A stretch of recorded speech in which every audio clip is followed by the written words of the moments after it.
Albania দক্ষিণ পূর্ব ইউরোপের Balkan উপদ্বীপে অবস্থিত ছোট্ট একটি দেশ। আয়তনে ছোট হলেও সমৃদ্ধ ইতিহাস, প্রাকৃতিক বৈচিত্র্য এবং প্রাণবন্ত সংস্কৃতির কারণে দেশটি সারা বিশ্বে সুপরিচিত। অ্যাড্রিয়াটিক ও আয়োনিয়ান সাগরের অববাহিকায় অবস্থিত এই উন্নয়নশীল রাষ্ট্র তার ভৌগোলিক অবস্থানের কারণে বিভিন্ন সভ্যতার সাথে সম্পর্ক স্থাপন করতে সক্ষম হয়েছিল। তাই এখানকার প্রাণোচ্ছল মানুষদের মধ্যে বিভিন্ন সভ্যতার সংমিশ্রণে এক প্রাণবন্ত সংস্কৃতি গড়ে উঠেছে। বিশ্বপ্রান্তরের আজকের পর্বে আমরা আলবেনিয়া সম্পর্কে নানা জানা অজানা তথ্যই জানব।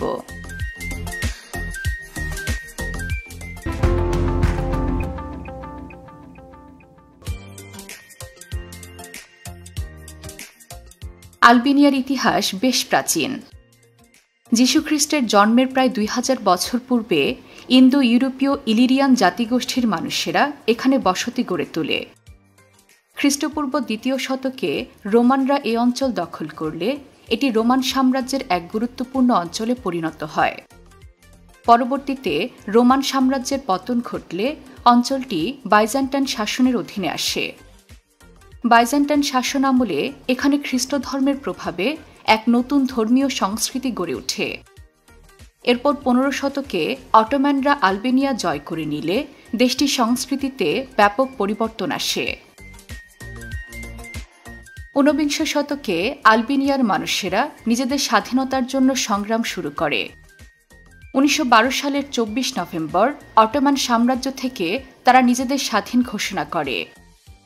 তারপরেও 2টি বিশ্বযুদ্ধ, অর্থনৈতিক মন্দা এবং রাজনৈতিক অস্থিরতার কারণে আলবেনিয়াতে কোনো স্থিতিশীল সরকার ব্যবস্থা গড়ে উঠতে পারছিল না।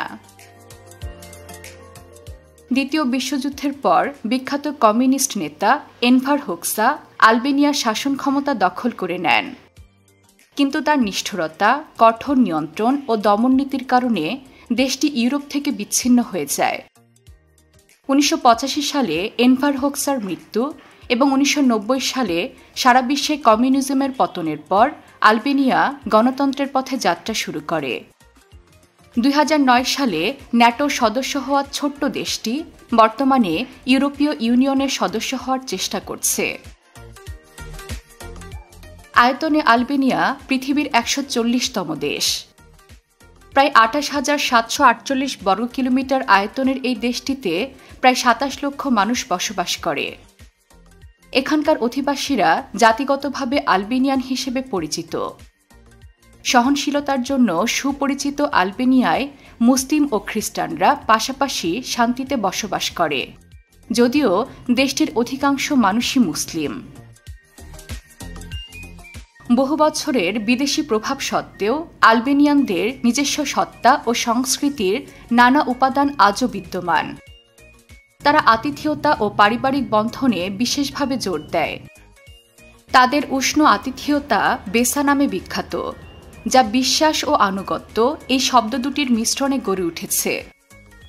বেসা কেবল ঘরে অতিথিদের জন্যই নয়, এর আশেপাশের প্রতিবেশী ও আত্মীয় স্বজনদের প্রতি সদয় ব্যবহার এবং বিপদে সুরক্ষা দেওয়াকেও বোঝায়। মজার বিষয় হচ্ছে আলবেনিয়ানরা কাকতাড়ুয়ার উপরে ভীষণ বিশ্বাস করে। এখানকার অধিবাসীরা বিশ্বাস করে কাকতাড়ুয়া শয়তানকেও বিতাড়িত করতে পারে। তাদের আরেকটি মজার ব্যাপার হলো তারা মাথা নাড়িয়ে হ্যাঁ বলেন এবং না বলার জন্য মাথা উপর নিচ করেন। সন্ধ্যার সময় হাঁটাচলা করাও তাদের একটি সাংস্কৃতিক বৈশিষ্ট্য। বিস্ময়কর ব্যাপার হলো প্রতি বছর দেশ ত্যাগ করেন হাজারো আলবেনিয়ান। বলা হয়ে থাকে দেশে বসবাসকারী আলবেনিয়ানদের চেয়েও বেশি আলবেনিয়ান দেশের বাহিরে বসবাস করেন। আলবেনিয়ার জাতীয় প্রতীক 2 মাথাওয়ালা আলবেনিয়ান ঈগলের চিহ্ন সর্বপ্রথম দেখা যায় 1190 সালে। 1443 সালে এই চিহ্ন দেশটির পতাকায় ব্যবহার করা হয়। আরেকটি মজার ব্যাপার হলো এখানকার বাসগুলো ছাড়ার কোনো নির্দিষ্ট সময় নেই। একজন যাত্রীতেও বাস ছেড়ে দেয়। বিস্ময়কর হলেও সত্যি যে 1990 দশক পর্যন্ত সাধারণ মানুষের জন্য গাড়ি কেনা নিষিদ্ধ ছিল। অবশ্য এখনও খুব বেশি আলবেনিয়ানদের কাছে গাড়ি নেই, সারা দেশে মাত্র ৫,০০০-এর কাছাকাছি গাড়ি রয়েছে। আলবেনিয়ার সবচেয়ে বড় এবং ঐতিহ্যবাহী উৎসব হচ্ছে দিতাই ভেরেস বা গ্রীষ্মের দিন। প্রতি বছর ১৪ মার্চ শীতের শেষে ও বসন্তের প্রথম দিনে এই উৎসবটি পালিত হয়। এই দিনে ঐতিহ্যবাহী পোশাক পরে বিভিন্ন ধরনের খাবার উপভোগ করেন আলবেনিয়ানরা। দেশটির আরেকটি ঐতিহ্যবাহী উৎসব জিরোকাস্টার জাতীয় লোককাহিনী উৎসব। ৫ বছর পর পর এই ফেস্টিভ্যালটি অনুষ্ঠিত হয়, যেখানে এ অঞ্চলের ঐতিহ্যবাহী গান ও নাচের আয়োজন করা হয়। এখানকার আরেকটি ফেস্টিভ্যাল হল কোরকা বিয়ার উৎসব, যা কোরকা শহরে অনুষ্ঠিত হয়। এটি অল্প কয়েক বছর ধরে আয়োজিত হচ্ছে, যেখানে মদ্যপানের সাথে লাইভ মিউজিক ও নাচের আয়োজন করা হয়। তবে সমগ্র আলবেনিয়া জুড়ে ছড়িয়ে ছিটিয়ে রয়েছে অসংখ্য পর্যটন আকর্ষণ। এর মধ্যে বিখ্যাত হচ্ছে বুট্রিন্ট ন্যাশনাল পার্ক, যা আলবেনিয়ার সবচেয়ে পুরনো প্রত্নতাত্ত্বিক স্থান। দেশটির দক্ষিণ অংশে অবস্থিত এই প্রত্নতাত্ত্বিক স্থানে রয়েছে ৪র্থ শতাব্দীর থিয়েটার, রোমানদের স্নানঘর, বাইজেন্টাইন সময়ের প্রার্থনা ঘর এবং বিভিন্ন দুর্গের ধ্বংসাবশেষ। বুট্রিন্ট ন্যাশনাল পার্কে ঘিরে থাকা সবুজ গাছপালা ও শান্ত হ্রদ এই ইউনেস্কো ওয়ার্ল্ড হেরিটেজ সাইটকে আরও আকর্ষণীয় করে তুলেছে। এছাড়াও এখানে ৩৯ প্রজাতির স্তন্যপায়ী প্রাণী, ২৪৬ প্রজাতির পাখি, ২৫ প্রজাতির সরীসৃপ এবং ১০৫ প্রজাতির মাছ দেখতে পাওয়া যায়। রোমানদের সময়ে প্রতিষ্ঠিত অ্যাপোলোনিয়া শহরও আলবেনিয়ার ঐতিহাসিক এবং প্রত্নতাত্ত্বিক স্থাপত্যের শহর। প্রায় ১৫০০ বছর পুরনো এই শহরে এখনও দেখা যায় প্রাচীন থিয়েটার, কাউন্সিলর হাউস, খিলান সহ নানা স্থাপত্যকর্ম। আর্টিমিসের মন্দির এই শহরের সবচেয়ে চিত্তাকর্ষক স্থাপত্য, যা খ্রিস্টপূর্ব ৩য় শতকে নির্মিত হয়েছিল। ঐতিহাসিক শহর অ্যাপোলোনিয়া এখনও পর্যটকদের আলবেনিয়ার সমৃদ্ধ অতীতের কথা মনে করিয়ে দেয়। আলবেনিয়ার আরেকটি ঐতিহাসিক শহর হচ্ছে জিরোকাস্টার। দক্ষিণ আলবেনিয়ার ড্রিনো উপত্যকায় অবস্থিত এই শহরটি অটোম্যান শাসনামলের বিভিন্ন স্থাপত্যের জন্য বিখ্যাত। এই শহরের কেন্দ্রস্থলে রয়েছে জিরোকাস্টার ক্যাসেল। ১২ শতকে নির্মিত এই দুর্গটিকে বর্তমানে একটি জাদুঘর হিসেবে ব্যবহার করা হচ্ছে, যেখানে সে সময়কার বিভিন্ন অস্ত্রশস্ত্র এবং ঐতিহাসিক জিনিসপত্র সংরক্ষিত আছে। এই দুর্গের ছাদ থেকে ড্রিনো উপত্যকার অপূর্ব সুন্দর দৃশ্য দেখা যায়। আলবেনিয়ার প্রাচীন শহরগুলোর মধ্যে বেরাত বিশেষ স্থান দখল করে আছে। বেরাত শহরের পাহাড়ের ওপরে অটোম্যান সাম্রাজ্যের আমলে তৈরি সাদা বাড়িগুলো এক অপূর্ব সুন্দর দৃশ্যের সৃষ্টি করে। এখানে রয়েছে ওনফ্রি জাদুঘর, যেখানে ১৬ শতকের আলবেনিয়ান শিল্পী ওনফ্রির বিভিন্ন শিল্পকর্ম সংরক্ষিত রয়েছে। একই সাথে পাহাড়ের উপরে অবস্থিত বেরাত ক্যাসেল এক অপূর্ব সুন্দর স্থাপত্যকর্ম। প্রাচীরে ঘেরা এই দুর্গে এখনও মানুষ বসবাস করে। দুর্গের ভেতরে মসজিদ, গির্জা এবং ঐতিহ্যবাহী বাড়ি রয়েছে। পাহাড়ের উপরে নির্মিত আরেকটি অপূর্ব সুন্দর দুর্গ হচ্ছে রোজাফা ক্যাসেল।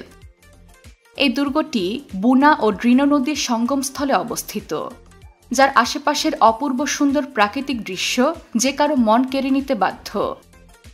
এই দুর্গ নিয়ে নানা রকম উপকথা ও গল্পগাথা প্রচলিত রয়েছে। রোজাফা নামের একটি মেয়েকে এই প্রাচীরের ভেতরে জীবন্ত কবর দেওয়া হয়, যেন প্রাচীরটি মজবুত থাকে। সেই রোজাফার আত্মা নাকি আজও প্রাচীরটি পাহারা দেয় বলে শোনা যায়। অবশ্য পর্যটকরা সেই আত্মাকে না দেখলেও অপূর্ব সুন্দর প্রাকৃতিক সৌন্দর্যের পটভূমিতে নির্মিত গির্জা, মসজিদ এবং সামরিক ব্যারাকের ধ্বংসাবশেষ ঘুরে দেখেন। প্রাকৃতিক সৌন্দর্যের দিক থেকেও আলবেনিয়ার কোনো তুলনা নেই। উত্তর আলবেনিয়ান আল্পস পর্বতমালার পাদদেশে অবস্থিত থেত ন্যাশনাল পার্ক তার মনোমুগ্ধকর প্রাকৃতিক সৌন্দর্যের জন্য বিখ্যাত। প্রায় ২৬৩০ হেক্টর এলাকা জুড়ে বিস্তৃত এই জাতীয় উদ্যানের ভেতরে রয়েছে অসংখ্য ট্রেকিং করার পথ, যেখান দিয়ে আশেপাশের পাহাড়ের মনোরম দৃশ্য উপভোগ করা যায়। থেত ন্যাশনাল পার্কের ভেতরেই রয়েছে বিখ্যাত ব্লু আই অফ থেত বা থেথের নীল চোখ। প্রকৃতপক্ষে এটি একটি ঝর্ণা, যা তার প্রাণবন্ত এবং স্ফটিক নীল জলের জন্য সুপরিচিত। পাহাড় আর ঘন জঙ্গলে ঘেরা এই ঝর্ণাটির গভীরতা এখনও মানুষের অজানা। যদিও এখানে যাওয়ার রাস্তা চমৎকারভাবে সুসজ্জিত ও সহজ করে দিয়েছে দেশটির সরকার, তাই থেত ন্যাশনাল পার্কে বেড়াতে আসলে থেথের নীল চোখে কিছু সময় বিশ্রাম নেন পর্যটকরা। আলবেনিয়ার আরেকটি চমৎকার প্রাকৃতিক সৌন্দর্যময় স্থান হচ্ছে দাস্তি মাউন্টেন। আলবেনিয়ার রাজধানী তিরানা শহরের কাছাকাছি অবস্থিত এই পাহাড়টি প্রায় 5300 ফুট উঁচু। পাহাড়ের গা ঘেঁষে তৈরি হয়েছে আলপাইন বন, যেখানে বসবাস করে অসংখ্য বন্যপ্রাণী। অ্যাডভেঞ্চারপ্রেমী পর্যটকরা এই পাহাড়ের চূড়ায় ওঠার জন্য মুখিয়ে থাকেন। অবশ্য কেবল হাইকিং করে নয়, কেবল কারে করেও দাস্তি মাউন্টেনের সৌন্দর্য উপভোগ করা যায়। নিরিবিলি পরিবেশে পাহাড়ের সৌন্দর্য উপভোগ করতে চাইলে লেক কোমানের বিকল্প নেই। 1980 সালে ড্রিনো নদীতে বাদ দেওয়ার কারণে এই হ্রদের সৃষ্টি হয়। প্রায় 34 বর্গ কিলোমিটার প্রসারিত এই হ্রদটির চারপাশ সুউচ্চ পাহাড় দ্বারা ঘেরা। শান্ত হ্রদের পান্নার মতো সবুজ জল আশেপাশের প্রাকৃতিক দৃশ্যকে প্রতিফলিত করে। লেকের ওপর দিয়ে চলমান ফেরিতে বসে লেক কোমানের সৌন্দর্য উপভোগ করা হতে পারে জীবনের সেরা মুহূর্ত। আলবেনিয়ার আরেকটি অপূর্ব সুন্দর লেক হচ্ছে স্ক্রোদা হ্রদ, যা বলকান অঞ্চলের বৃহত্তম লেক হিসেবে সুপরিচিত। প্রায় 370 বর্গ কিলোমিটার আয়তনের এই হ্রদ আলবেনিয়া এবং মন্টেনেগ্রো এই দুই দেশ জুড়ে বিস্তৃত। বিশাল হ্রদটিতে 270 প্রজাতিরও বেশি পাখি দেখা যায়, যার মধ্যে পেলিক্যান, পিগমি এবং ফিরোজিনাস হাঁস অন্যতম। ঘন জঙ্গল আর পাহাড়ে ঘেরা স্ক্রোদা হ্রদের সৌন্দর্য লিখে বর্ণনা করা অসম্ভব। কেবল হ্রদ নয়, আলবেনিয়ার সমুদ্র সৈকতও অপরূপ এবং অনন্য বৈশিষ্ট্যে ভরপুর। এদের মধ্যে অনন্য হচ্ছে ধেরমি সমুদ্র সৈকত। এই সৈকতটি সেরাউনিয়ান পর্বতমালার পাদদেশে অবস্থিত, যা সৈকতটির সৌন্দর্য আরও বাড়িয়ে তুলেছে। জল স্বচ্ছ হওয়ায় এখানে সাঁতার, স্নোরকেলিং এবং স্কুবা ডাইভিং করতে ছুটে আসেন পর্যটকরা। এখানকার জল শান্ত হওয়ায় পরিবার নিয়ে ছুটি কাটাতে আসেন স্থানীয় মানুষরাও। পাহাড়ের পটভূমিতে আরেকটি অপূর্ব সুন্দর সৈকত হচ্ছে মিরর বিচ। আইনিয়ান সাগরের উপকূলের সবচেয়ে মনোরম সৈকতগুলির একটি মিরর বিচ।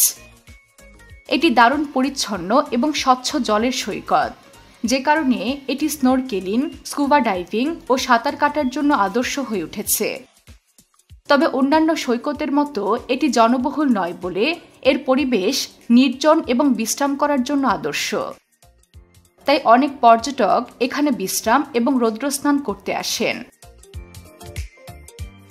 সব মিলিয়ে আলবেনিয়া একটি অপূর্ব সুন্দর দেশ, যার ইতিহাস, প্রকৃতি এবং স্থাপত্য সবকিছুই অনন্য। ইউরোপের অন্যান্য দেশের মতো তারা হয়তো আর্থিকভাবে সচ্ছল নয়, কিন্তু দেশটির মানুষ অত্যন্ত প্রাণবন্ত এবং অতিথিবৎসল।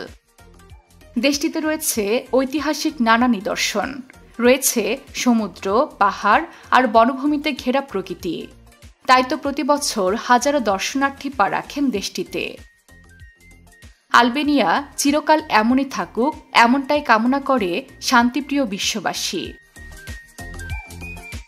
বিশ্বের নানা প্রান্তে ছড়িয়ে থাকা এমন জানা অজানা তথ্য জানতে সাবস্ক্রাইব করুন বিশ্বপ্রান্তরে।